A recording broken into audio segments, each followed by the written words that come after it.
If you thought you had to venture to Ikea to get these tasty morsels, think again. This Swedish meatballs recipe will save you the trip. Well, to Ikea that is.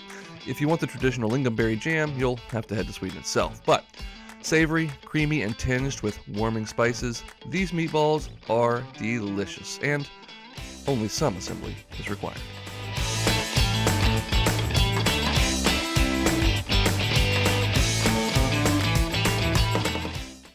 Friendly reminder as we get started here that all of the ingredients and recipe instructions will be down below, as well as on the website.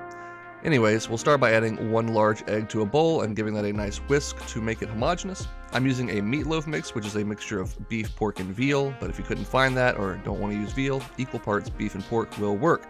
That's 1 pound of meat, followed by a 1/3 cup of finely minced onion and a 1/3 cup of breadcrumbs.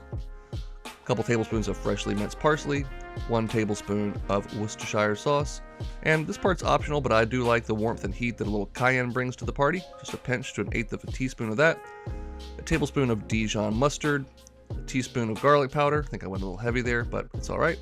And then the 2 key ingredients here, about a 1/4 teaspoon of allspice and a 1/4 teaspoon of grated nutmeg, freshly grated if at all possible. Those are some key flavor elements to these meatballs. Of course, we'll season that up with salt and pepper. And you can certainly try and use a spatula to mix this together, but honestly, the best tools, as always, are your good, clean hands. So just get in there and work everything around until it is thoroughly combined.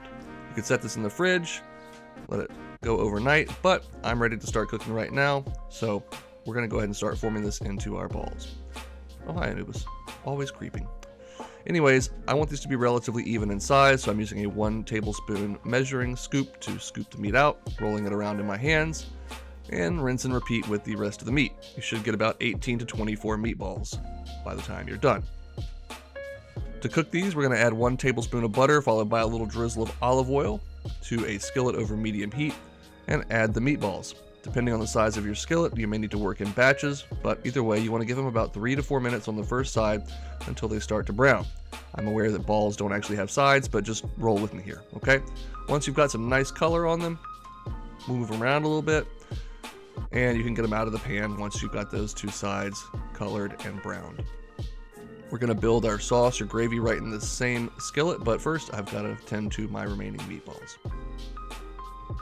Those look great. All right, now we're going to add 3 tablespoons of unsalted butter. I know, didn't say it was healthy, but it is quite tasty. Followed by a 1/4 cup of all-purpose flour, and give that a whisk until the flour and butter are combined into a roux. Now at this point, I made a little bit of a boo-boo here and added the mustard and Worcestershire sauce. I would recommend adding your stock first, but at the end of the day, it's probably going to come out just fine either way.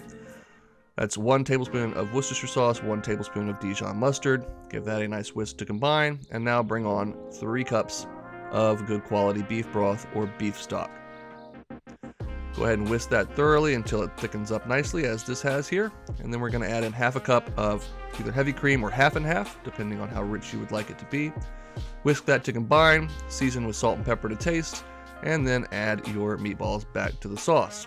Lid on over medium-low heat for about 10 minutes. At that point, you want to give everything a stir so that it's cooking thoroughly and evenly. Put the lid back on for 10 more minutes until the meatballs are wonderfully cooked through, that sauce is nicely thickened, and everything is just delightful looking. Now, you are contractually obligated, should you make this recipe, to serve it over nice wide egg noodles, and make sure you spill just a little bit of the sauce on your cutting board. That's a trademark as well. Up a little bit more. Anyways, we're going to plate this up with 5 or 6 meatballs, followed by a generous drizzling of a creamy gravy that we made. And since lingonberries, as I mentioned, are not exactly native to Americas, I like a nice, really good whole or mixed berry preserve or jam to serve on the side. That sweetness and tanginess really works just wonderfully well with that creamy and spicy gravy. There you have it. Gotta garnish it with a little parsley, of course. So because we used that nice small onion inside of our meatballs along with the breadcrumbs, they're very, very tender. That gravy has wonderful umami notes from the Worcestershire sauce, the richness from the cream, and when you get a bite with everything all together, that berry, the meatballs, the egg noodles, and the sauce, it is a truly divine experience. just the flavors work so well together. I hope you'll give this a try, but I gotta head out. So thanks for watching, and as always, go make something delicious.